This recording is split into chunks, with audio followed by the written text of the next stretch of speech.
шабылмаған жер мынау. Қарап тұрғандарыңыздай мынау. Мына шөп шабылмаған шөп. Сіздерге қазір мен шабылған жерді көрсетемін. Қараңыздар.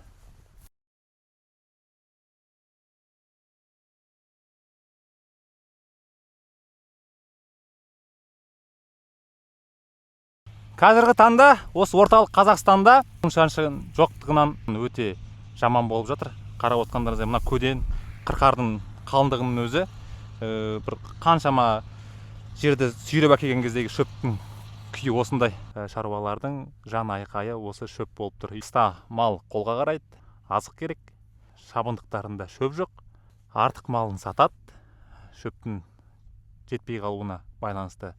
Болмаса еттің бағасы қымбаттайды, немесе шөптің бағасы қымбаттайды.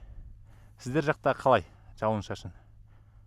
Бұл шөпті бір шаруа орташа есеппен бір қыста 700 мың рулон көлемінде шөп жейді.